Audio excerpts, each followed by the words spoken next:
മറ്റൊന്ന് നെയ്യാറ്റിൻകര ഈ സമാധി വിഷയം അടക്കം എടുക്കുമ്പോൾ മുസ്ലിം തീവ്രവാദികളാണ് ഇതിന് പിറകിലെന്നൊക്കെ വിളിച്ചു പറയുന്ന ആൾക്കാരുടെ അടുത്തൊക്കെ ഒരുപക്ഷെ കുറച്ചുകൂടെ വളരെ സ്റ്റബോണായിട്ട് ഒരു രാഷ്ട്രീയ നിലപാട് ഇതിനകത്തൊക്കെ പ്രകടമാക്കാൻ ഒക്കെ BJPക്ക് കഴിയുമായിരുന്നില്ലേ? അത്തരം ചില നിലപാടുകളൊക്കെ എടുക്കാം. ഞങ്ങൾ എല്ലാ കാലത്തും അങ്ങനെ തന്നെയാണ് എടുത്തിട്ടുള്ളത്. BJP സംബന്ധിച്ചിടത്തോളം ഈ ഇത്തരം വിഷയങ്ങൾ വരുമ്പോൾ എല്ലാ വിഷയങ്ങളിലും കയറി അഭിപ്രായം പറയേണ്ടതുണ്ട് എന്ന് BJP ഒരിക്കലും പറയാറില്ല. അതിൻ്റെ ആവശ്യമില്ല.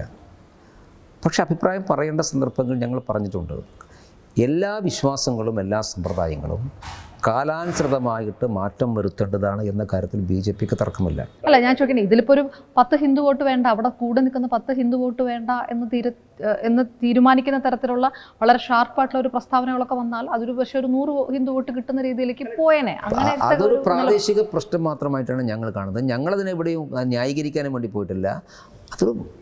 അതൊരു ഹിന്ദു സമൂഹത്തിൻ്റെ ആചാരമായിട്ടോ സമ്പ്രദായമായിട്ടോ ഒരു കുലബന്ധം പോലും ഇല്ലാത്ത കാര്യങ്ങളാണ്.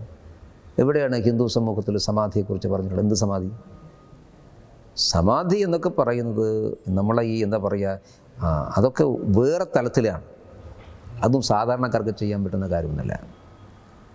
അതൊക്കെ മറ്റ് ചില കാര്യങ്ങളാണ്.